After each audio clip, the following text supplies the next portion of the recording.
আমাদের কতদিন হয়রানি হতে হবে এর একটা যে টেনশন, এর থেকে বরং আমি দালালকে 5,000 টাকা দিলাম, আমার টোটাল টেনশনটা তো আমি আউটসোর্স করে দিচ্ছি। অমুকের ছেলে বুয়েটে পড়ে, অমুকের ছেলে ঢাকা মেডিকেলে পড়ে, তার মানে কি ঢাকা মেডিকেল কিংবা বুয়েট কিংবা ঢাকা ভার্সিটি ছাড়া আর কোনো ইনস্টিটিউশন নাই যেখান থেকে মানে পড়ালেখা করে সে তার কেরিয়ার অনেক ভালো হবে? মানুষের জন্য অপারেবল টেম্পারেচার হচ্ছে 15 থেকে 19 ডিগ্রি সেলসিয়াস। মানুষ সব থেকে প্রোডাক্টিভ থাকে এই টেম্পারেচার রেঞ্জের ভিতরে। আমাদের দেশ কিন্তু কোনোভাবেই এই টেম্পারেচার রেঞ্জের ভিতরে পড়ে না। আমাদের ওয়েদারটা আমাদেরকে কনভিনিয়েন্স খুঁজতে বাধ্য করে। স্বাগত জানাচ্ছি আমাদের 23তম পর্বে। ওহে পৃথিবী, আমরা আস্তে আস্তে 22টা পর্ব পার করে ফেলেছি। আমরা development related, education related, career related অনেক ধরনের আলাপ কিন্তু এই গত 22টা পর্বে আমরা করেছি। আজকে আমরা আলাপ করব ট্রান্সপোর্টেশন সেক্টর নিয়ে। বাংলাদেশে ট্রান্সপোর্টেশন কিন্তু আমাদের, যতই যা বলি না কেন, আমাদের অনেকেরই অনেক ধরনের আক্ষেপ আছে, বা আমাদের হয়তো মনে হয় যে না, আমরা এর থেকেও ভালো কিছু পেতে পারতাম। এই জায়গাটা নিয়ে আমরা আজকে আলাপ করব। তো বরাবরের মতোই আমার সাথে আছেন আমি সাজ্জাদুর রাব্বি। এবং আমি মোহাম্মদ নাজমুল হুদা। তো চলেন আমরা আলাপ শুরু করি। তাহলে বাংলাদেশে আমরা তো অনেক ধরনের ট্রান্সপোর্টেশন টেকনোলজি দেখছি। তারপরেও আমাদের দৈনন্দিন জীবনে আমাদের এই জীবনটা সহজ হচ্ছে না কেন? আমরা বিশেষ করে ঢাকাতে, এখন ঢাকার বাইরেও সব জায়গাতেই আমরা দেখছি যে আমাদের যদি কর্মঘণ্টা 8 ঘন্টা থাকে, একটা তো আছে যে আমরা অফিসে ঢোকার সময় আছে, অফিস থেকে বের হওয়ার সময় নেই। এটা বললে হয়তো অনেক এইচআরের আমি চক্ষুশূল হয়ে যেতে পারি, বাট এটাই আমাদের রিয়েলিটি। পাশাপাশি আমাদের একটা সময় অ্যালোকেট করতে হয় শুধুমাত্র কমিউটিং পারপাস। এছাড়াও আমাদের সন্তানদের, যাদের বাচ্চা কাচ্চা স্কুলে আছে, এডুকেশনের সাথে ইনভলভ, দেখা গেল যে তাদেরকে আমাদেরকে স্কুলে ড্রপ দিতে হচ্ছে, কলেজে ড্রপ দিতে হচ্ছে, অথবা আমাদের আবার যারা আছে কাপল, একসাথে কাজ করেন, অনেক সময় হয় যে হচ্ছে যে তারা একই রুট ফলো করে আহ, তারপরে হচ্ছে যে একজন আগে নামেন একজন পরে নামেন, এরকমও কিন্তু অনেক সময় হয়। তো এইটা করতে গিয়ে দেখা যাচ্ছে কি যে দিনের একটা বেশিরভাগ সময়ই চলে যাচ্ছে এই ধরনের বাইরের কাজে। একে তো অফিসের কাজ, এটা তো করতেই হবে, এটা তো আমাদের আসলে এড়ানোর সুযোগ নেই। এছাড়াও আমাদের একটা কর্মঘন্টা বা প্রোডাক্টিভ আওয়ারের একটা যথেষ্ট অংশ কিন্তু এই কমিউটিং পারপোজে চলে যায়। আপনার কাছে কি মনে হয় যে এই সমস্যাটা আসলে আমরা কেন মনে করছি? আসলে ট্রান্সপোর্টেশন, আপনি যেটা বললেন, আমাদের ট্রান্সপোর্টেশন সিস্টেম নিয়ে আসলে কথা বলতে হয়। তাও আমাদের পপুলেশন নিয়ে কথা বলতে হয়। কারণ হচ্ছে আহ, ঢাকা শহর মেগা সিটি। আমরা সেই ধরেন আরো 10 বছর আগের থেকে শুনতেছি ঢাকা শহরে 1 কোটির উপরে মানুষ। হয়তো বা আমাদের গভর্নমেন্ট জরিপে দেখাচ্ছে 1.5 কোটি কিংবা 2 কোটি, কিন্তু আসলে ঢাকা শহরের জনসংখ্যা কত? মানে আমার তো মনে হয় এটা 4-5 কোটি ক্রস করে চলে গেছে। সো আপনার ওইরকম একটা মেগা সিটিতে এতগুলো মানুষকে অ্যাকোমোডেট করা, পাশাপাশি তাদের কমিউনিকেশনের মানে ব্যবস্থাটাকেও আরো সহজ করা, এটা কিন্তু খুব সহজ একটা বিষয় না। এটার সাথে আরবান প্ল্যানিং জড়িত আছে। সো আরবান প্ল্যানিং এ আমরা আসলে কতটুকু করতে পারছি, এটাও একটা দেখার বিষয়। দ্বিতীয়ত, আমাদের যেই কলকারখানা বলি, মিল ফ্যাক্টরি বলি, সেগুলাকে আহ, ঢাকার বাইরে ছড়িয়ে দেওয়ার একটা প্রয়োজনীয়তা রয়েছে। কারণ সবাই যদি ঢাকা কেন্দ্রিক হয়ে যায় তাহলে ঢাকার জ্যাম কখনোই আসলে কমানো সম্ভব না। আপনি যতই মানে যত বড় বড় সিস্টেমই আপনি নিয়ে আসেন।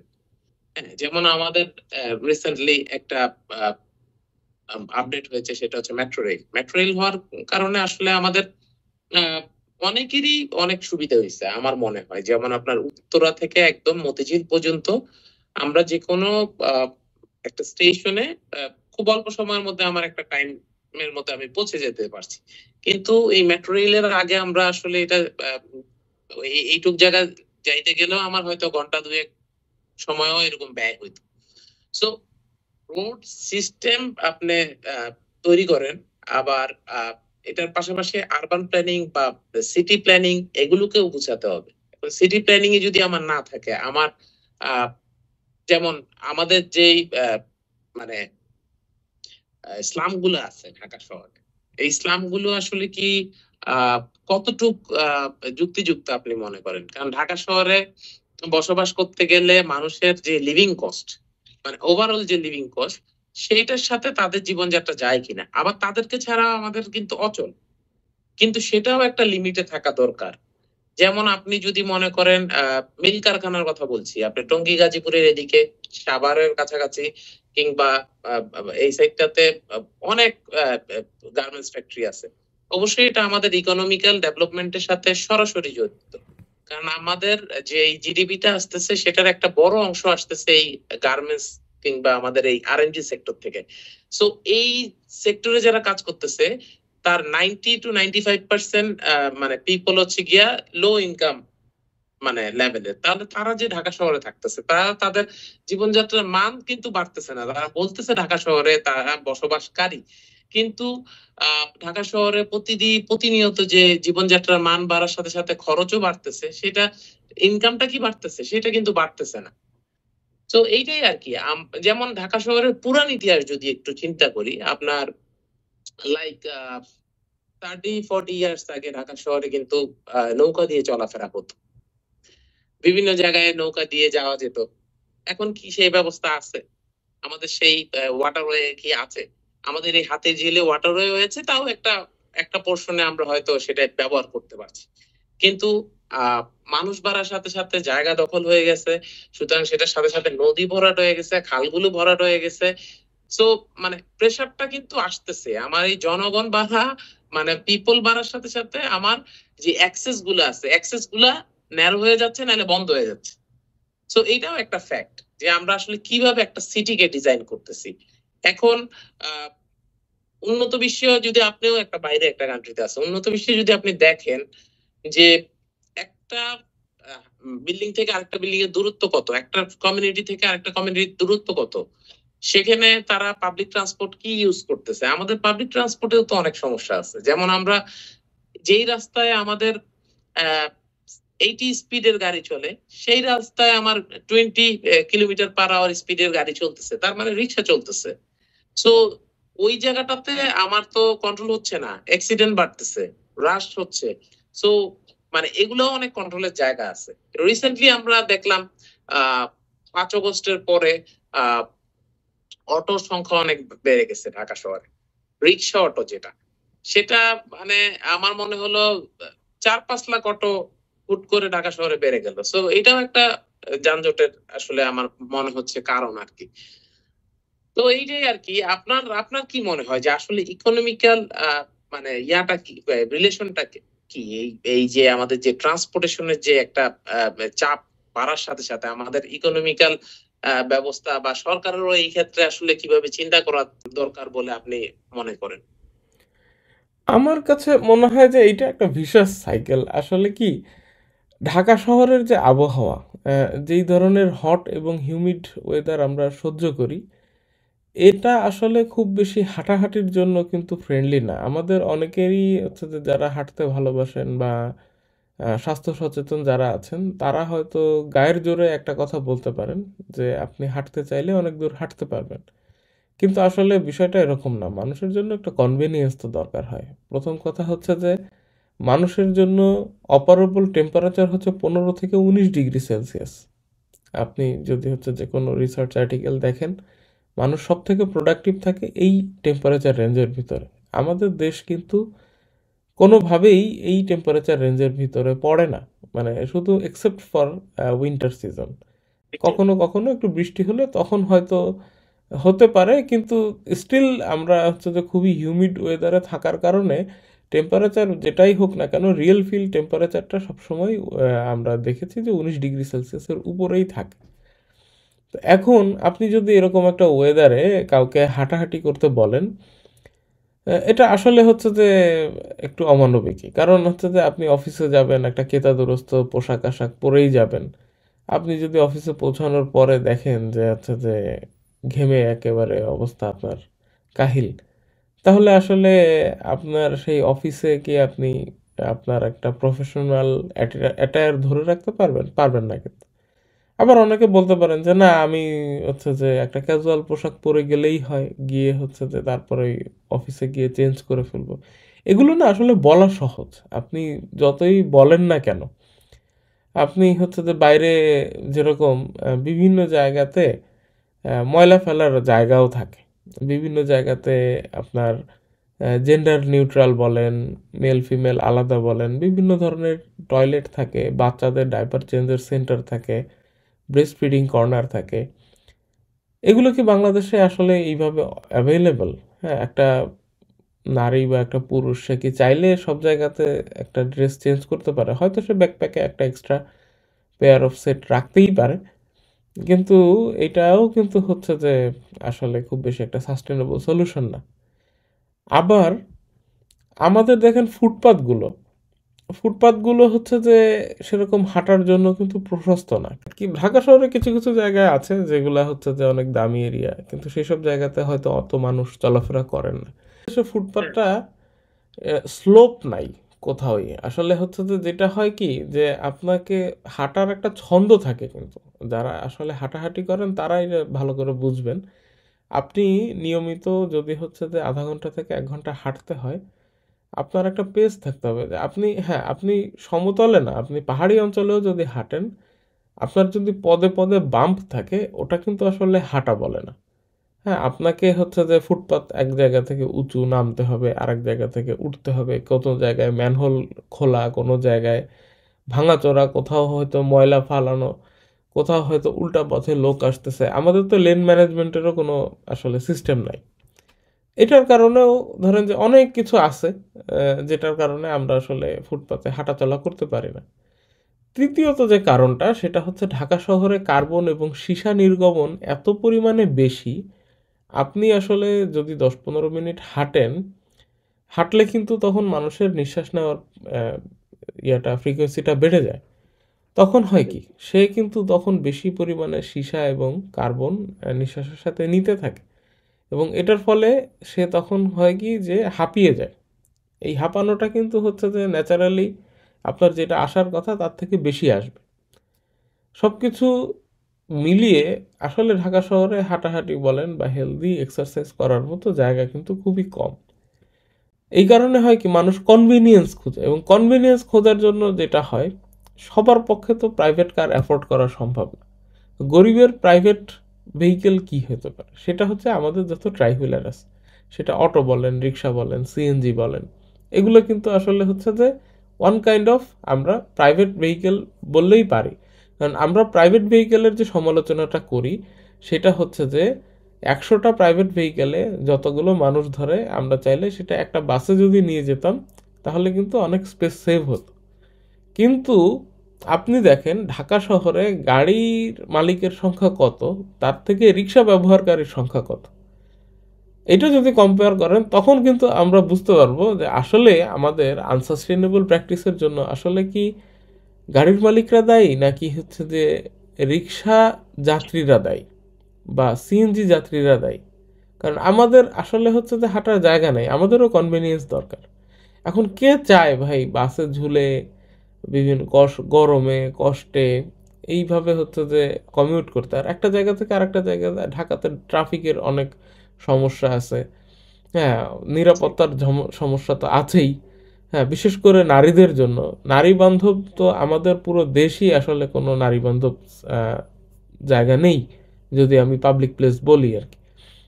যদিও হচ্ছে যে আমরা অনেক কিছু বলার চেষ্টা করি, নীতিগতভাবে অনেক কিছু বলা যায়, কিন্তু আসলে আমাদের অ্যাকশনে কিন্তু আমরা নারীবান্ধব সিটি, নারীবান্ধব গ্রাম কোনো কিছুই আমরা আসলে বলতে পারি না। আমাদের সোশ্যাল এই জায়গাটাতে অনেক জায়গাতে কিন্তু ব্রোকেন একটা স্টেজে আছে। সব কিছু মিলায়ে দেখেন এই কনভিনিয়েন্স ট্রান্সপোর্টেশন, যদি হচ্ছে যে বলি, যদিও এই ধরনের কোনো টার্ম নেই, আমি জাস্ট আলাপের প্রয়োজনে আর কি বললাম যে কনভিনিয়েন্ট ট্রান্সপোর্ট। তো কনভিনিয়েন্ট ট্রান্সপোর্ট যখন যখন আমরা খুঁজি তখন হচ্ছে যে কি করি আমরা হচ্ছে যে এই যে একটু রিক্সা নেই, আমরা একটু সিএনজি খুঁজি। এমনকি যাদের একটু মোটামুটি অর্থ সামর্থ্য আছে আমরা কিন্তু উবারও হায়ার করি। তো এই উবারে যখন আমি একা বা দুইজন মিলে জার্নি করছি, তখন আসলে হচ্ছেটা কি, আমি কিন্তু গাড়ির যে বাকি স্পেসগুলো আছে সেগুলো তো ফাঁকাই থাকে, সেটা তো রাস্তায় জায়গা দখল করছে। এখন এটার জন্য যে রাইট। উবার ইকোনমি দায়ী বা হচ্ছে যে পাঠাও ইকোনমি দায়ী অথবা যারা গাড়ি কিনছেন তারা দায়ী, এরকম না কিন্তু। বিষয়টা হচ্ছে কি যে আপনার একটা মার্কেটে যখন ডিমান্ড থাকে, তখন সেখানে হচ্ছে যে সাপ্লাই তো থাকবেই, এটাই স্বাভাবিক। আপনার যখন মার্কেটে রিক্সার নিড আছে, আমি এখান থেকে একটু সামনে হেঁটে যাব, সেটার জন্য আমার একটা রিক্সা দরকার। 20 টাকা, 30 টাকা, 50 টাকার ডিস্টেন্স আমরা রিক্সায় যাচ্ছি। তো সেই ক্ষেত্রে হচ্ছে যে কি হচ্ছে, আমার যেই ডিমান্ডটা আছে এই ডিমান্ডটার জন্য সাপ্লাই আছে, সাপ্লাই আপনার না থাকলে যে ডিমান্ড থাকতো না এরকম তো না। তো আগে আমাদেরকে ডিমান্ডের বিষয়ে হচ্ছে যে কাজ করতে হবে। এখন ডিমান্ড আপনি কিভাবে তৈরি করবেন, জিনিসটা হচ্ছে যে সাধারণত যেটা হয়, যত ছোট ট্রান্সপোর্ট আছে এইগুলাতে যদি হচ্ছে যে সরকার আস্তে আস্তে কাজ করে যে না, এই জায়গাটাতে আপনি চাইলে অফসেট করতে পারবেন, যে হ্যাঁ আপনি পরিবেশটা ঠান্ডা থাকলো, আপনি গাছের ছায়ার নিচ থেকে ভালো ঠান্ডা আবহাওয়ার মধ্যে দিয়ে হাঁটাহাঁটি করতে পারবেন, গিয়ে আপনি একটা নির্দিষ্ট স্টপে বাসে উঠবেন, বাসগুলো সেরকম ভিড় থাকবে না, বাসে কোনো হয়রানি হতে হবে না, ঠেলাঠেলি ধাক্কাধাক্কি থাকবে না, নারীদের কোনো অপ্রত্যাশিত টাচের সম্মুখীন হতে হবে না। এইরকম পরিবেশ যদি আপনি নিশ্চিত করতে পারেন, সেখানেও হচ্ছে যে ওঠা যাবে এবং সেই তারপরে হচ্ছে যে কমিট করা কিন্তু সহজ। বেশিরভাগ উন্নত বিশ্বে আমরা ট্রান্সপোর্টেশন সিস্টেম অনেক ভালো বলি, কিন্তু এইটা আমরা কখনো খেয়াল করি না। আমাদের একটা ভাঙাড়ি বাসেও যেই পরিমাণ গাদাগাদি হয়, একটা ব্যস্ততম রেল নেটওয়ার্কেও লন্ডনে আপনি আসলে হচ্ছে যে এত মানুষ একটা কম্পার্টমেন্টে উঠবে না, ভিড় হয়, অনেক ভিড় হয়। এটা হচ্ছে যে অনেক সময় উঠতে গিয়ে আপনি হিমশিমও খাবেন, অনেক সময় হয় যে আপনি ট্রেনে উঠতে পারবেন না, পরের ট্রেন ধরতে হবে। কিন্তু এই ভিড় করতে যে এমন ঠাসাঠাসি বা এমন গাদাগাদি কেউ করবে না, যেটার কারণে হচ্ছে যে একটা মানুষ অস্বস্তিতে লাগবে যে না, আপনি একজন নারীকে টাচ করা বাদ দেন, আপনি একটা অপরিচিত একজন পুরুষ মানুষই ধরেন আপনার সাথে গায়ে গায়ে লেগে জার্নি করতেছে, জিনিসটা কি আসলে খুব বেশি স্বস্তিদায়ক? জিনিসটা কিন্তু স্বস্তিদায়ক না, আর এটা সভ্যও না।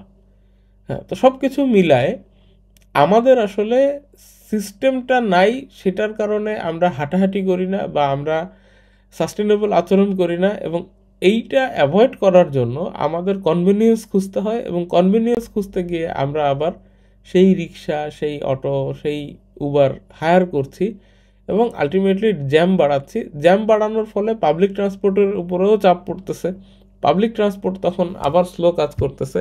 এভাবে বাস মালিক বলেন বা যারা হচ্ছে অপারেটর আছে, তাদের জন্যও কিন্তু অপারেটিং কস্ট বেড়ে যাচ্ছে, কারণ তাদেরকে এক একটা ট্রিপ মারতে, যেটা হয়তো হচ্ছে যে আপনার ঢাকা শহরে আসলে কি, ঢাকা শহরে উত্তরা থেকে ধরেন যদি মতিঝিল পর্যন্ত মেট্রো রেলে আসতে আমাদের সর্বোচ্চ লাগে 25 থেকে 30 মিনিট, ওরকমই একটা রেঞ্জ, আমার এক্সাক্ট টাইমিংটা মনে নেই।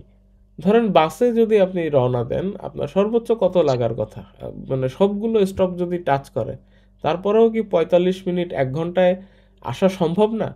আর আমি যদি হচ্ছে যে আমি নিজে বাইক চালায় হচ্ছে যে আমি জার্নি করছি উত্তরা থেকে মতিঝিল যেতে, তো আপনি যদি ইভেন তেজগাঁও দিয়েও যান আবিস্কোর সামনে থেকে, এইটা তো লং রুট, আর আপনি হচ্ছে যে যদি হচ্ছে যমুনার সামনে থেকে যান সেটা হচ্ছে শর্ট রুট। লং রুটেই হচ্ছে যে আমার 25 থেকে 30 মিনিটের বেশি মোটরসাইকেলে লাগে নাই। শুক্রবার সকালে ঢাকা শহর ফাঁকা থাকে, যে কেউ চাইলে একটা টান দিয়ে দেখতে পারেন।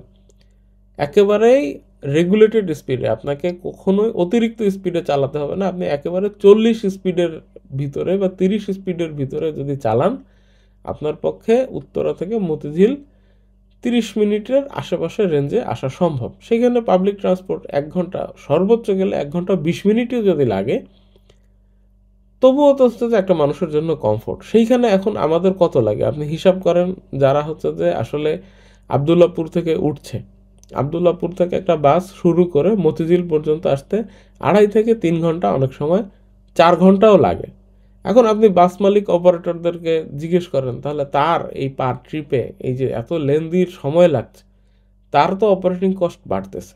এই জায়গাটাতে আমরা কেউই আলাপ করি না। আমরা আমরা জানি যে তাদের অনেক ইউনিয়ন আছে, তারা অনেক প্রেশার দেয়, রাজনৈতিক অনেক কিছু ক্রিয়েট করে। আসলে কোনো কিছুরই তো একটা সিঙ্গেল সমাধানে আসা সম্ভব না।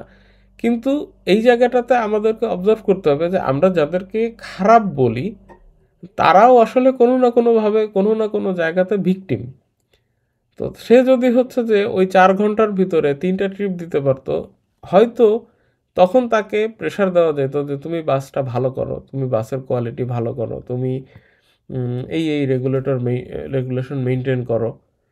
আবার বাসের যে সেফটি, বাসের যে বডি রেগুলার হচ্ছে যে এটা চেক আপ করার যে বিষয় আছে, এটার যে দায়িত্বে আছে বিআরটিএ অথরিটি, তারা আসলে কি করে? আমাদের সরকারের জায়গা থেকে তো আমরা করাপ্টেড। তো আমরা যখন হচ্ছে যে এই ফিটনেস চেকটা পাশ করে দিচ্ছি, আমরা যখন হচ্ছে তাদেরকে ওকে করে দিচ্ছি, তখন এই গাড়িটা তো পারমিশন পাচ্ছে, তাই না? তো আপনি তো করাপশন শুরু করতেছেন সরকার থেকে, এরপরে এসে প্রাইভেট সেক্টরে করাপশনটা ট্রান্সমিট হচ্ছে। তখন মালিক পক্ষ সুযোগ পাচ্ছে, তারাও হচ্ছে যে দেখতেছে যে না, ওকে, আমি এইভাবেই চালাই, হ্যাঁ, সার্ভিস কোয়ালিটির আমার দরকার নাই, আমার তো হচ্ছে পয়সা আর্ন হলেই হচ্ছে। তো এই যে ইনকাম মোটিভ, এইসব জায়গাতে আপনি দেখবেন যে বড় বড় যত সভ্য জায়গা আছে সব জায়গাতে কিন্তু বাস সিস্টেম বলেন, ট্রেন সিস্টেম বলেন, এগুলো কিন্তু সেন্ট্রালাইজড এবং গভর্নমেন্ট নিজের ব্র্যান্ডে চালায়, যদিও প্রাইভেট অপারেটেড। যেমন হচ্ছে আমি এখন এখানে আছি স্কটল্যান্ডে, এখানেও কিন্তু প্রাইভেট অপারেটররাই বাস চালায়, কিন্তু টোটালটা আপনি কোথাও সার্ভিসে প্রাইভেট অপারেটরের নাম পাবেন না, পাবেন হচ্ছে স্টেজ কোচের নাম। কারণ স্টেজ কোচ হচ্ছে সরকারি ব্র্যান্ড, তার আন্ডারে প্রাইভেট অপারেটররা বাস চালাচ্ছে, যেটা বাস র্যাপিড ট্রানজিট বলেন বা বিভিন্ন ধরনের মেকানিজম কিন্তু হচ্ছে যে আমরা ঢাকা শহরে অনেক সময় ইমপ্লিমেন্ট করার চেষ্টা করা হয়েছে, আমরা জানি, চাইলে কিন্তু এটা ইমপ্লিমেন্ট করতে পারতাম। অনেকেই বলে যে না, বাস মালিক সমিতি করতে দেয় না, রাজনৈতিক প্রভাব হয় না, এই হয় না, সেই হয় না। আসলে তো আমাদের সদিচ্ছা নাই। আপনি প্রাইভেট সেক্টর যত যাই করুক না কেন, সরকার চায় এবং সেটা ইমপ্লিমেন্ট করতে পারেনি এমন কোনো ঘটনা আছে বাংলাদেশে? নাই কিন্তু। সরকার কিন্তু চায়, এবং সরকার চাইলে প্রাইভেট সেক্টরকে কিন্তু রেগুলেশনের মধ্যে আনা সরকারের জন্য ইম্পসিবল কিছু না, কিন্তু সরকারের সেই সদিচ্ছা নাই। ওই যে সেখানেও আমরা কনভিনিয়েন্স খুঁজি, যে দেখা গেল কি হয়, খুবই ক্লাসিক একটা উদাহরণ দেই, যেটা হচ্ছে যে আমাদের পাসপোর্ট বা এনআইডির ক্ষেত্রে আমরা কি হয় যে পাসপোর্ট দিয়ে, এনআইডি দিয়ে একটা কাগজ সাবমিট করে আমাদের কতদিন হয়রানি হতে হবে, এর একটা যে টেনশন, এর থেকে বরং আমি দালালকে 5,000 টাকা দিলাম, আমার টোটাল টেনশনটা তো আমি আউটসোর্স করে দিচ্ছি। আমার দালালের সাথে কন্ট্রাক্ট থাকবে যে তুমি নির্দিষ্ট এই সময় পরে আমাকে এই জিনিসটা ডেলিভার করে দেবা। জিনিসটা রেগুলেটেড পেশা না, অবশ্যই অবৈধ পেশা, কিন্তু এটা আবার কিন্তু একদিক থেকে দেখেন যে আমি আসলে এই একটা বেসিক সার্ভিস পাওয়ার জন্য কতটুকু সময় আমি নষ্ট করব, আমার পরিবার আছে, আমার কাজ আছে, আমার অন্য অন্য প্রায়োরিটিজ আছে, তার মধ্যে কি আমার পক্ষে 2 দিন 3 দিন পাসপোর্ট অফিসে, 4 দিন 5 দিন 1 মাস এনআইডি অফিসে আসলে কি যাওয়া আমার পক্ষে সম্ভব? সম্ভব না কিন্তু। সেই একই জায়গাতে এবার আসি বিআরটি এর ক্ষেত্রে, এই বাসের ক্ষেত্রেও হয় কি, ড্রাইভিং লাইসেন্স থেকে বলেন, বাস পারমিট বলেন, যাই বলেন না কেন, বিআরটিএতে আমাদের কতদিন যাওয়া সম্ভব? একটা সময় মানুষ অনেক কম ছিল, তখন অনেক কিছু হচ্ছে যে সহজ করা যেত। আমরা কি বিআরটি এর সেই সার্ভিস ক্যাপাসিটি ইমপ্রুভ করছি? করি নাই। এইখানে একটা সাইকেল আছে, এই সাইকেলটা হচ্ছে যে ইমপ্রুভ না করলে তো আসলে লাভ বেশি। কারণ হচ্ছে যে এই যে মানুষ সময়টা বাঁচানোর জন্য তখন করবে কি, এই যে স্পিড মানি দিবে। এই স্পিড মানি টার্মটা তো আমরা আসলে অনেক আগে থেকেই আমরা শুনে আসছি, বাংলাদেশে এটা খুবই পপুলার একটা টার্ম। কিন্তু আদতে হচ্ছে যে সব কিছু মিলে ট্রান্সপোর্টেশন সেক্টরে আমরা যদি বলি, আমাদের ওয়েদারটা আমাদেরকে কনভিনিয়েন্স খুঁজতে বাধ্য করে। হাঁটাহাঁটি কিন্তু খারাপ কিছু না। এই যে আমি বাংলাদেশে হাঁটাহাঁটি করতাম না, আমার অনেক ছিল, লিমিটেশনস ছিল, বা আমি কষ্ট অ্যাভয়েড করতে চাইতাম, আমি এখন ইউকেতে কিন্তু প্রতিদিন 8-10 হাজার 12,000 স্টেপস আমার হয়ে যাচ্ছে, এবং এটাতে যে আমার খুব কষ্ট হচ্ছে তা না। শুরুর দিকে একটু প্রথম মনে হতো মানিয়ে দিতে কষ্ট হচ্ছে, কিন্তু এখন তো আমি খুবই অভ্যস্ত হয়ে গেছি। কতদিন, 3 সপ্তাহ। তো এইটা এমন কিছুই না। কিন্তু আপনি যদি হচ্ছে যে এই এলাকাতেই, আমি যে এলাকাটাতে থাকি, এই এলাকাতে আপনি রিক্সা ইন্ট্রোডিউস করে দেন, দেখবেন যে সবাই তখন রিক্সা ইউজ করা শুরু করবে। কারণ আমার মাথায় তো তখন কাজ করবে যে এই রিক্সাটা তো আমাকে আমার বাসার সামনে থেকে তুলে নিবে, আমার তো বাস স্টপ পর্যন্ত হেঁটে যাওয়া লাগবে না। তখন আমার কাছে মনে হবে যে না, বাসে লোকজন উঠে, মানুষ যতই সোশ্যাল প্রাণী হোক না কেন, আননোন পিপলের কাছে মানুষ আনসোশ্যাল। আমি তখন চাইবো কি জানা, ঠিক আছে এই পর্যন্ত আসতে পারছি, আরো দূর পর্যন্ত যাইতে পারবো, লাগবে না আমার বাস, আমি যা কামাই করি রিক্সা নিয়েই আমি মারো টান। এই যে কনভিনিয়েন্স খোঁজার যে সিস্টেমটা, কনভিনিয়েন্স আমাদেরকে বন্ধ করতে হবে। কনভিনিয়েন্স ব্যক্তি পর্যায়ে বন্ধ করা যায় না, কনভিনিয়েন্স অলওয়েজ পলিসি লেভেলে বন্ধ করতে হয়। এইটা যদি আমরা করতে পারি তাহলে আমাদের ট্রান্সপোর্টেশন সিস্টেম আমার ধারণা ইমপ্রুভ করবে। এইটাই আমার না, বক্তব্য ছিল। আরেকটা বিষয় বলি ভাই, যেটা প্রথমে তুলছিলাম। হ্যাঁ, অবশ্যই আমাদের মানে মানুষ কখন একটা কাজ করতে বাধ্য হয়, যখন ওইটা ছাড়া আর কোনো অপশন থাকে না। আরেকটা বিষয় যেটা বলতে যাচ্ছিলাম সেটা হচ্ছে আরবান প্ল্যানিং নিয়ে কথা যেটা বলতেছিলাম। আমরা অনেকদিন ধরেই আসলে শুনতেছি যে ঢাকা শহরকে মানে ডিসেন্ট্রালাইজেশন করা হোক। হুম, ঢাকা শহরের কলকারখানা সব ঢাকার বাইরে নিয়ে যাওয়া হোক, ইউনিভার্সিটি, স্কুল, কলেজ, ভালো ভালো মানুষ ঢাকায় কেন আসে? এই মানে ইউনিভার্সিটি, একটা ভালো একটা ইউনিভার্সিটিতে পড়বো ঢাকায় আসছি, কেউ হয়তো ভালো একটা কলেজ কিংবা কেউ একটা ভালো একটা চাকরির জন্য ঢাকায় আসতেছে। সো এই যে এই অপশনগুলো ক্রিয়েট হচ্ছে কারণ হচ্ছে এই অফিস আদালত গুলো ঢাকায়, এই মানে এই কলেজ ইউনিভার্সিটি গুলো ঢাকায়। সো এই জায়গাগুলোকে ডিসেন্ট্রালাইজেশন করা, এটা কিন্তু অনেক আগেরই একটা আমাদের প্ল্যান ছিল বাংলাদেশ গভর্নমেন্টের, বা আমরা এটা নিয়ে অনেক কিছু শুনছি। কিন্তু আসলে কতটুক হচ্ছে এটা, এটা নিয়ে আসলে কতটুক কাজ হচ্ছে বলে আপনি মনে করেন? আমি মানে আমার যে একটা আইডিয়া, আমার মনে তো হচ্ছে যে এটা আরো বাড়তেছে। না, মানে এইখানে অফিস হ্যাঁ, আদালত বলেন। ভালো একটা কথা বলছেন। জি। বিষয়টা আসলে কি, আমরা খুবই হাইলি কম্পিটিটিভ সোসাইটি। কিভাবে কম্পিটিটিভ আমি বলি।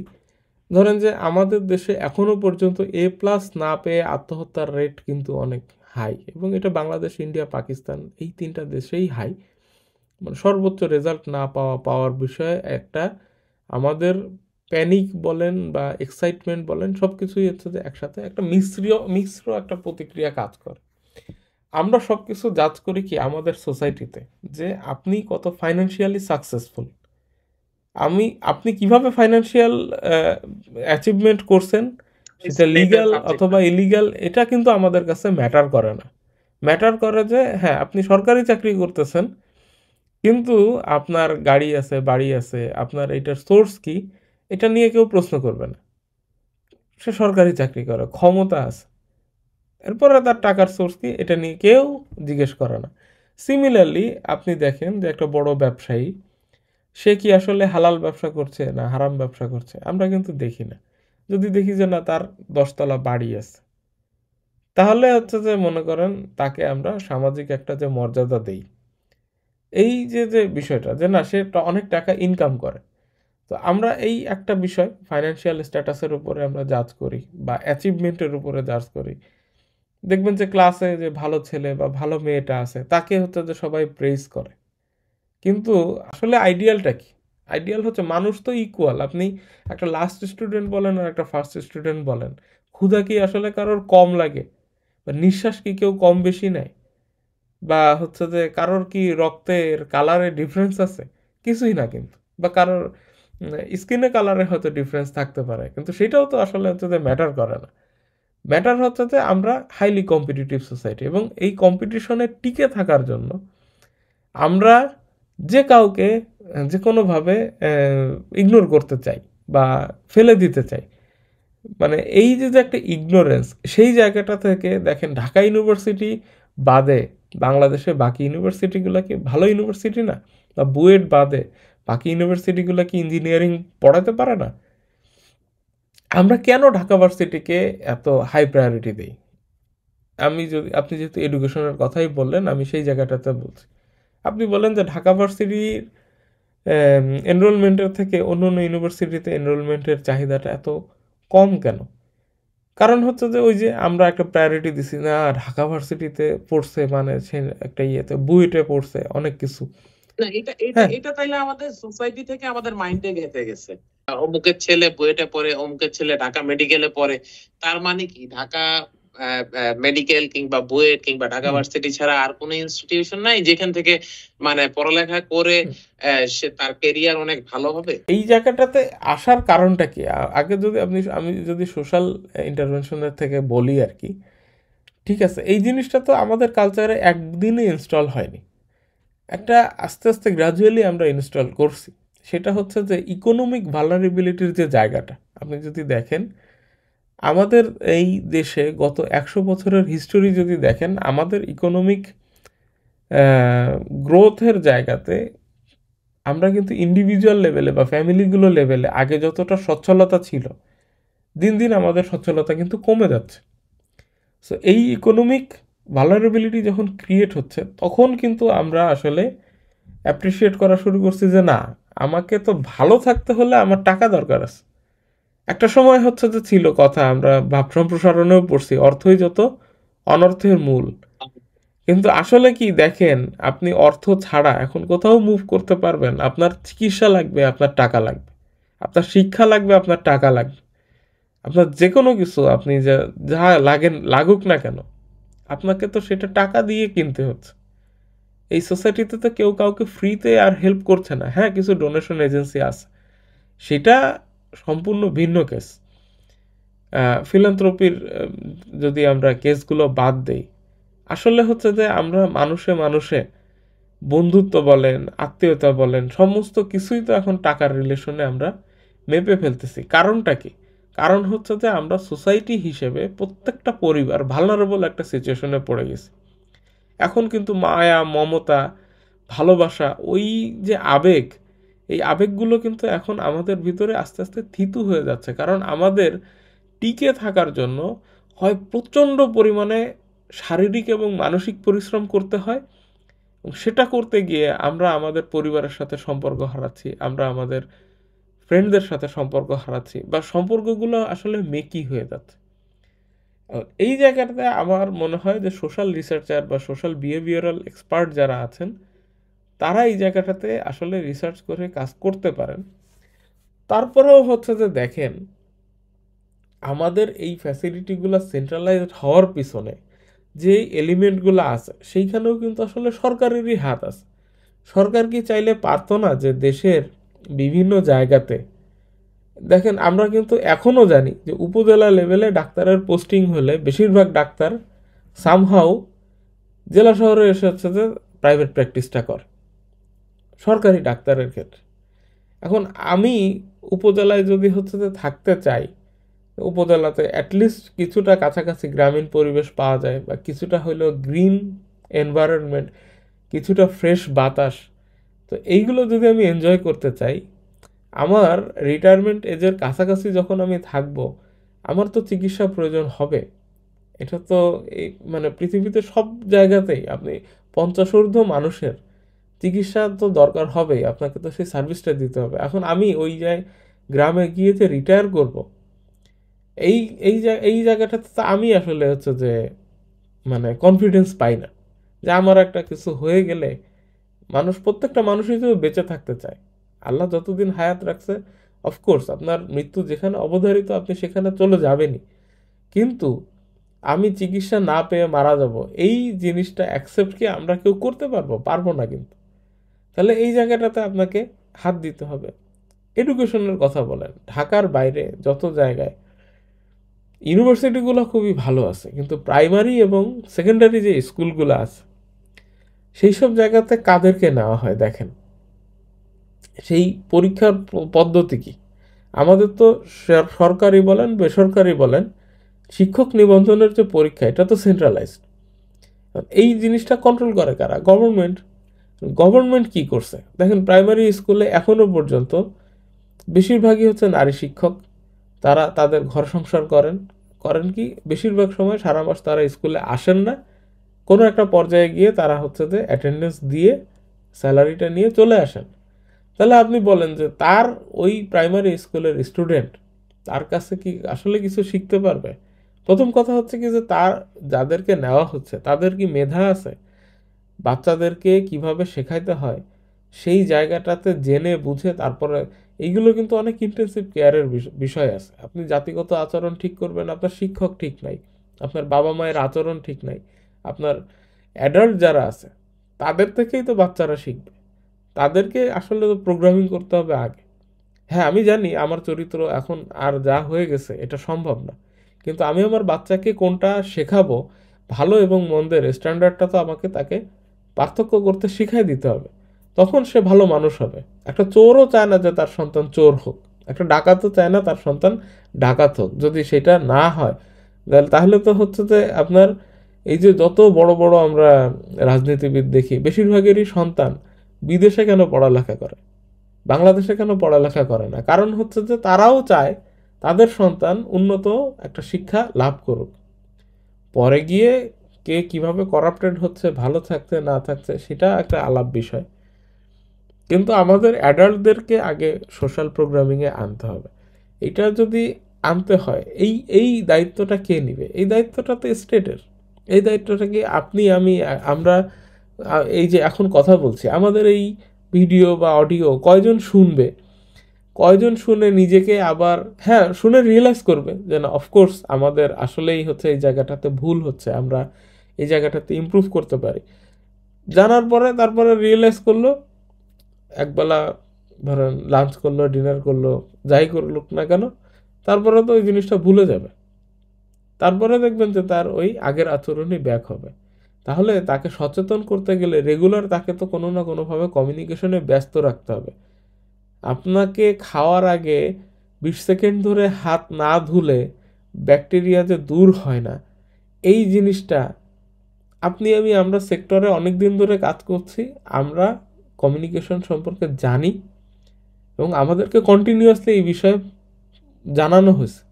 এই কারণেই কিন্তু আমরা হচ্ছে যে এখন হাত ধোয়ার বিষয়ে সচেতন। বাংলাদেশে কয়টা মানুষ হাত ধোয়ার বিষয়ে সচেতন? শুধু শুধু যদি এই হাত ধোয়ার কম্পোনেন্ট থেকে আমরা শুরু করি, বাংলাদেশের কয়টা মানুষ স্যানিটেশন নিয়ে সচেতন? বাংলাদেশে বেশিরভাগ মানুষ টয়লেট ইউজ করার পরে ভালো করে যে পানি দিতে হবে, এই বিহেভিয়ারটাই তো হচ্ছে যে অনেকে শিখে নাই। যদি না শিখতো, মানে যদি আসলে তাদের জ্ঞান থাকতো, তাহলে বাংলাদেশের পাবলিক টয়লেটগুলোর কি এই অবস্থা হয়, এই হাল হয়? তাহলে আমাদের অ্যাডাল্টদেরই তো আসলে সমস্যা। এখন এই অ্যাডাল্টদের সমস্যাটা দূর করতে হলে আমাদেরকে পেডাগজিও ইন্ট্রোডিউস করতে হবে। নট জাস্ট হচ্ছে যে আমাদের চাইল্ড এডুকেশন নিয়ে স্যাটিসফাইড আমরা থাকলাম তা না, আমাদেরকে আসলে অ্যাডাল্ট এডুকেশন পেডাগজি যেটা, এখানেও আমাদেরকে ইনভেস্ট করতে হবে। তাহলে সম্ভব আপনি আচরণগত পরিবর্তন আনবেন, তখন ডিসেন্ট্রালাইজেশন আনা সম্ভব। আর যতক্ষণ পর্যন্ত আপনি এই সোসাইটিটাকে কম্পিটিটিভ করে রাখবেন, এইটাতে আসলে হচ্ছে যত ক্যাপিটালিস্ট পার্টি আছে তাদের জন্য হচ্ছে যে লাভ, যে তারা আপনাকে আমাকে সেগমেন্ট করবে, আমাদেরকে আলাদা আলাদা প্রোফাইলিং করবে। প্রোফাইলিং করলে সুবিধাটা কি জানেন? দেশে 20 কোটি মানুষ, 20 কোটি মানুষকে আলাদা আলাদা অ্যাড্রেস করতে যত সুবিধা বা যত অসুবিধা, আমি 20 কোটি মানুষকে আপনাকে আলাদা আলাদা করে অ্যাড্রেস করা, তার থেকে আমি 20 কোটি মানুষকে যদি 100টা গ্রুপে ভাগ করে দেই, তুমি হচ্ছে অমুক গ্রুপ, তুমি হচ্ছে তমুক গ্রুপ, তুমি হচ্ছে সেই গ্রুপ, তাহলে আমি ওই গ্রুপের পার্টিকুলার যে কমন ইন্টারেস্ট আছে এইটা যখন আমি অ্যাড্রেস করে ফেলবো, তখন ওই গ্রুপের ভোট ব্যাংকটা আমার চলে আসবে।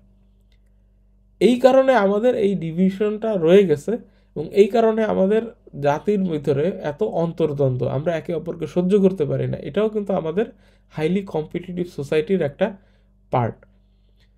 তো আমরা আসলে ট্রান্সপোর্টেশন থেকে হচ্ছে যে আসলে আলাপ করতে করতে এটা অনেক দূর চলে আসছে, এটা আসলে ম্যাক্রো লেভেলের আলোচনা। কিন্তু ওইটাই আপনি যেটা বললেন যে ডিসেন্ট্রালাইজেশনের আগে হচ্ছে আমাদেরকে আসলে অনেকগুলা রুট কজ দেখতে হবে। আমাদের কনভিনিয়েন্স খোঁজার সুযোগ কমায় দিতে হবে। আসলে আমরা কনভিনিয়েন্স খুঁজবো না এরকম পরিবেশ দিতে হবে। আমাদের শহরটাকে ঠান্ডা করার ব্যবস্থা করতে হবে, আমাদের হাঁটা চলার জন্য ভালো পরিবেশ দিতে হবে, এবং সর্বশেষ আপনি যখন ডিসেন্ট্রালাইজেশনে হাত দিবেন, শহরের যখন লোকসংখ্যা কমে যাবে, মানুষ যখন তার নিজের এলাকায় বসে ফিল করবে, প্রাউড ফিল করবে যে না আমি আমার এলাকায় আছি, আমার ঢাকায় যাওয়ার দরকার নাই, হ্যাঁ, তখনই কিন্তু দেখবেন যে সাকসেসটা আসবে। আমি যখন আমার এলাকায় বসে ভাবি যে না আমার এলাকায় কিছুই হয় না, ঢাকায় যাইতে হবে, এই মেন্টালিটিটা তো আসলে আমরা কাদের কেন তৈরি করছি? ঢাকায় আসলে আপনি ফাইন্যান্সিয়ালি স্টেবল থাকবেন, আপনি যদি ঢাকার বাইরে থাকেন আপনার আসলে ফাইন্যান্সিয়াল অনেক ক্রাইসিস থাকবে, আপনি সোসাইটিতে মর্যাদা তৈরি করতে, আপনাকে জায়গা তৈরি করতে আপনাকে বাধার সম্মুখীন হতে হবে। এই কম্পিটিশনটা আমরা তুলে দিই, দেখেন আসলে যে চট্টগ্রামের মানুষ, খুলনার মানুষ, রংপুরের মানুষ, সিলেটের মানুষ, আসলে কি পার্থক্য আছে? সবাই কিন্তু আমরা একই দেশের মানুষ, কিন্তু আসতে হয় ঢাকায়। আমরা আসলে ট্রান্সপোর্টেশন নিয়ে কথা বলছিলাম, কিন্তু আসলে সবকিছুই তো এই একটা জায়গায় আমাদের জড়িত আর কি। মানে আমরা যে বিষয়গুলো নিয়ে বললাম যে আমাদের আসলে আমাদের চিন্তা চেতনা বা আমাদের দৈনন্দিন জীবনের যে একটা চালচলন, বা আমরা একে দেখে ওকে দেখে আমাদের যে একটা মানে হ্যাঁ, আপনি যেটা বললেন যে একটা কম্পিটিশন, যে সে এটা করতেছে আমি করতেছি না, আমাকেও এটা করতে হবে, সে ঢাকায় গিয়ে পড়ালেখা করতেছে, সে ঢাকায় গিয়ে চাকরি করতেছে, আমাকেও সেটা করতে হবে। আসলে এটার সাথে তো তার কনভিনিয়েন্সটাও রিলেটেড, কারণ তার এলাকাতে আসলে ওইটা নাই। তার এলাকায় যদি ওই ব্যবস্থাটা করা যায়, সে হয়তো ওই জিনিসটা চিন্তাই করতে পারতো না। সো মনে হয় আমরা আজকে এখানেই শেষ করতে পারি। সামনে অন্য কোনো টপিকস নিয়ে ইনশাল্লাহ আবার কথা বলবো। সেই পর্যন্ত আজকে বিদায় নিচ্ছি। আমি সাজ্জাদুর রাব্বি। আমি মোহাম্মদ নাজমুল হুদা। সবাই ভালো থাকবেন, সুস্থ থাকবেন।